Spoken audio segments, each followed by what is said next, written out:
बिस्मिल्लाहिर्रहमानिर्रहीम। अस्सलाम वालेकुम स्टूडेंट्स, कैसे हैं आप सब लोग जी। तो आज हम अपने अगले टॉपिक का आगाज़ करते हैं जो कि सेल मेम्ब्रेन है।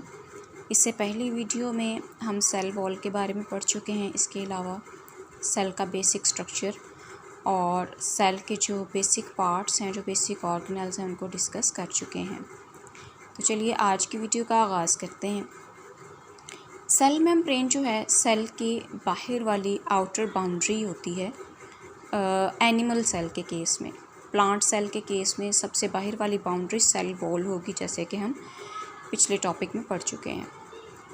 तो एनिमल सेल के केस में सबसे बाहर वाली बाउंड्री सेल वॉल होती है जिसने साइटोप्लाज्म को कवर किया होता है। इसकी अगर हम डेफिनेशन की तरफ जाएं तो cell membrane is a semi permeable barrier outside of a cell. कहता है सेल मेम्ब्रेन जो है ये एक सेमी परमिएबल बैरियर है, बाउंड्री है, रुकावट है, जो कि सेल के बाहर वाली साइड पे होती है। सेमी परमिएबल की जब हम बात करते हैं तो ये वर्ड दो वर्ड से मिलके बना हुआ है, semi and permeable. Permeable means जो अलाउ करती है।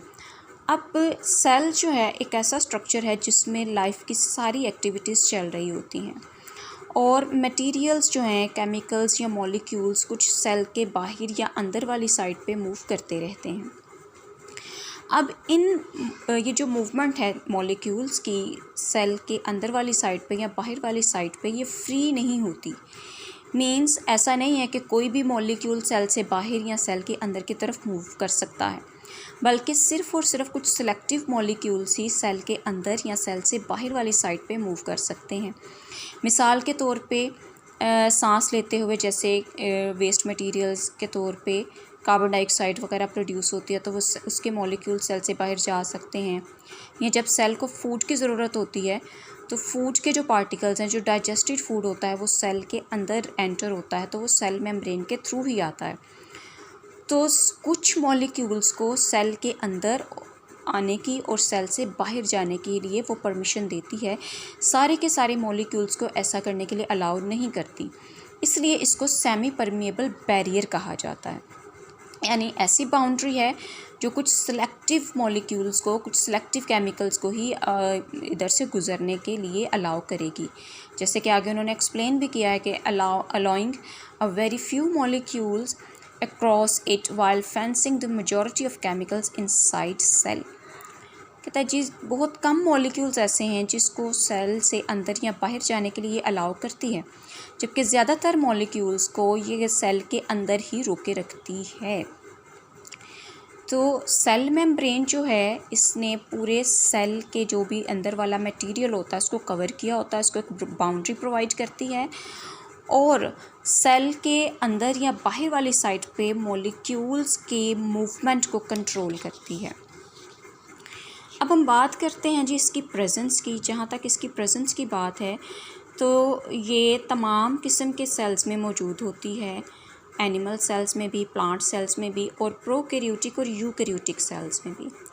प्रोकैरियोटिक सेल्स ऐसे सेल्स होते हैं जिनमें प्रोमिनेंट न्यूक्लियस नहीं होता, जबकि यूकैरियोटिक सेल्स ऐसे सेल्स होते हैं जिनमें प्रोमिनेंट न्यूक्लियस मौजूद होता है।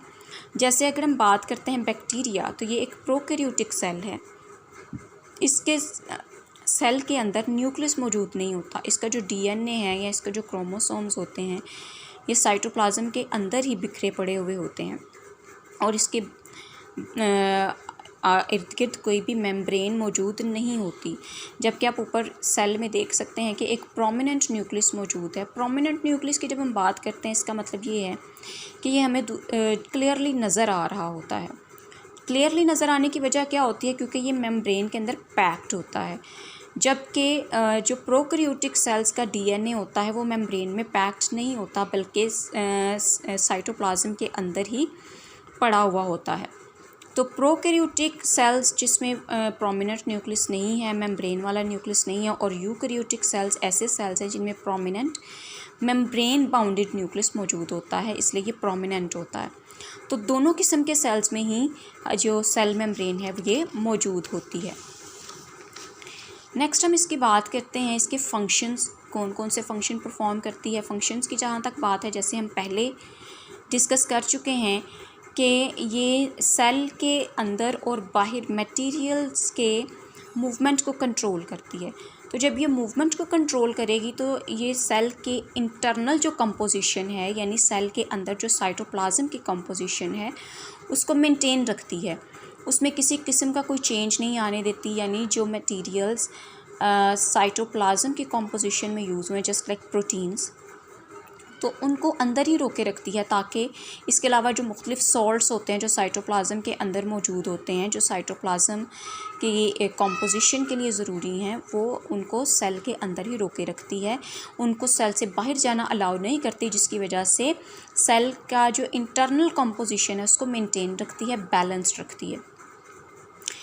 इसी तरह से अगर कोई वेस्ट मटेरियल या वेस्ट सॉल्ट प्रोड्यूस हुए हैं तो उनको सेल से बाहर भेज देती है, ताकि सेल की कंपोजिशन बैलेंस्ड रहे।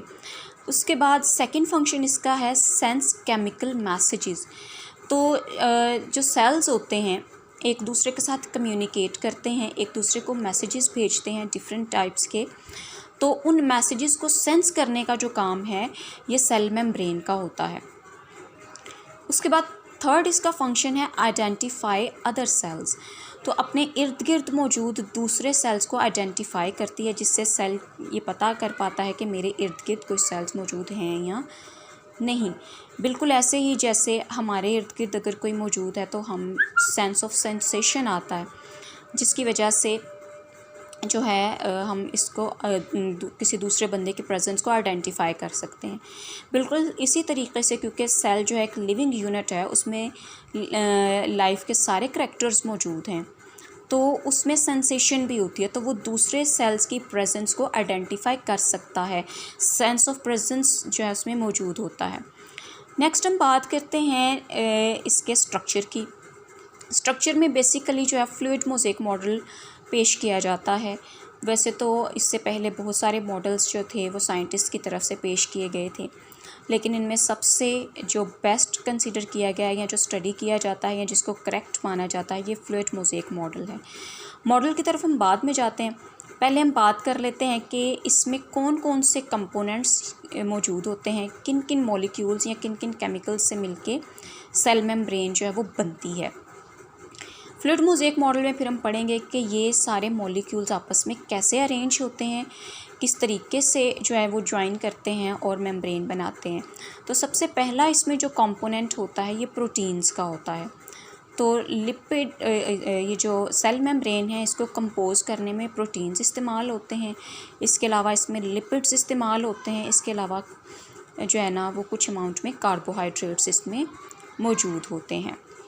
अब ये सारे के सारे एलिमेंट्स किस तरह आपस में ज्वाइन करते हैं, किस तरीके से इनकी जो है ना वो ज्वाइनिंग होती है, ग्रुपिंग होती है, तो उसके लिए फ्लूइड मोज़ेक मॉडल के हिसाब से जो एक डायग्राम जो मैंने यहाँ ड्रा कर रखी है वो आप देख सकते हैं।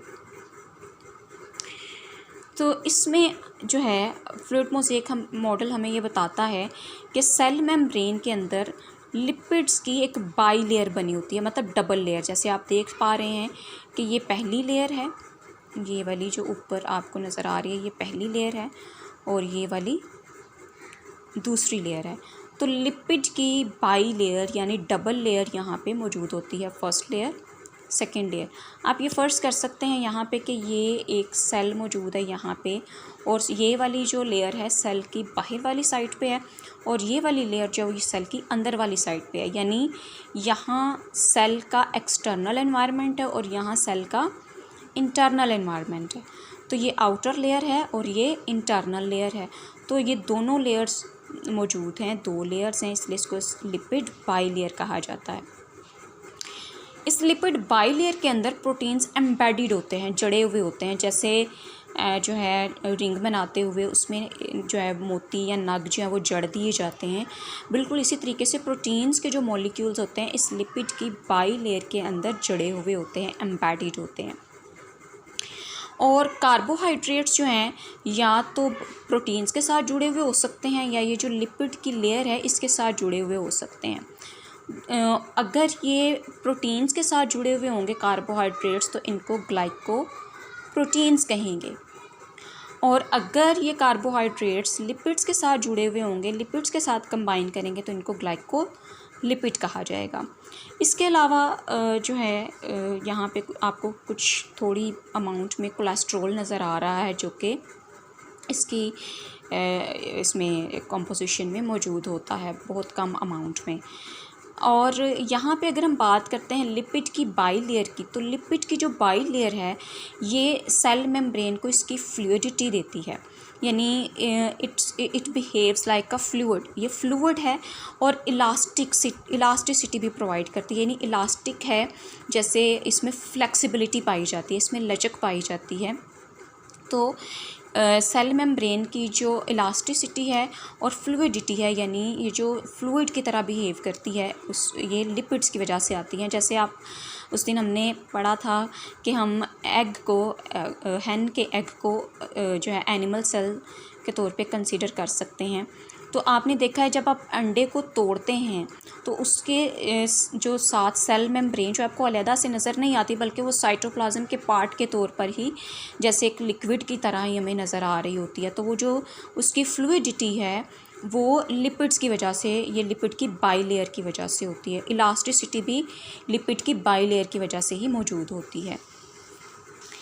उसके बाद हम बात कर लेते हैं कि डिफरेंस क्या है यूकैरियोटिक, जैसे हम पढ़ के आए हैं कि यूकैरियोटिक सेल में भी सेल मेम्ब्रेन होती है और प्रोकैरियोटिक सेल में भी सेल मेम्ब्रेन होती है।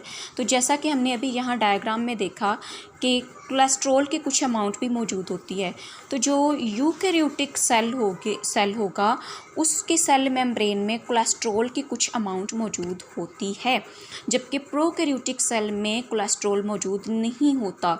तो ये डिफरेंस है यूकैरियोटिक सेल की सेल मेम्ब्रेन में और प्रोकैरियोटिक सेल की सेल मेम्ब्रेन में। अब बात कर लेते हैं कि सेल के इर्द गिर्द, यानी सेल की बाउंड्री के अलावा भी सेल के कुछ ऑर्गेनल्स ऐसे होते हैं जिसमें मेम्ब्रेन्स मौजूद होती हैं, और ये सिर्फ़ और सिर्फ यूकैरियोटिक सेल में होता है।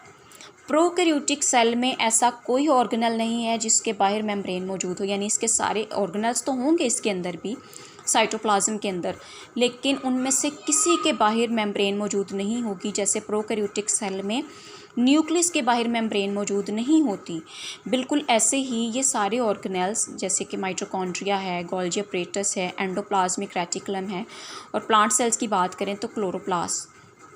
तो इनके अंदर जब यूकैरियोटिक सेल में ये मेम्ब्रेन मौजूद होगी, जबकि प्रोकैरियोटिक सेल्स में ये वो ऑर्गेनल्स हैं जिनमें मेम्ब्रेन मौजूद नहीं होती। यानी हम ये कह सकते हैं कि प्रोकैरियोटिक सेल के किसी भी ऑर्गेनल के बाहर वाली साइड पे मेम्ब्रेन मौजूद नहीं होती, जबकि यूकैरियोटिक सेल्स में ये जितने भी ऑर्गेनल्स हैं इन सब के बाहर मेम्ब्रेन मौजूद होती है, और स्पेशली न्यूक्लियस के बाउंड्री जो है वो मेम्ब्रेन होती है। और अगर हम बात करते हैं सेल की बाहर वाली बाउंड्री, तो वो सारे किस्म के सेल्स में मौजूद होती है, यानी यूकैरियोटिक सेल्स में भी और प्रोकैरियोटिक सेल्स में भी। लेकिन यूकैरियोटिक और प्रोकैरियोटिक सेल्स में डिफरेंस ये है कि इसके जो इनर वाले ऑर्गेनल्स हैं, यानी जो इसके साइटोप्लाज्म में पड़े हुए ऑर्गेनल्स हैं, चाहे वो न्यूक्लियस है, चाहे वो माइटोकॉन्ड्रिया है, गोल्जी अपरेटस है, एंडोप्लाज्मिक रेटिकुलम है, इनमें मेम्ब्रेन मौजूद नहीं होगी, जबकि यूकैरियोटिक सेल्स में इन तमाम ऑर्गेनल्स के बाहर भी मेम्ब्रेन मौजूद होती है। जी तो स्टूडेंट्स, ये था आज का हमारा टॉपिक। आई होप आपको समझ आ गई होगी। चैनल को लाइक सब्सक्राइब ज़रूर कीजिएगा और कमेंट बॉक्स में कमेंट भी ज़रूर कीजिएगा, और बेल आइकॉन भी प्रेस कर दीजिएगा ताकि हमारी आने वाली वीडियोस की नोटिफिकेशंस भी आपको मिलती रहें।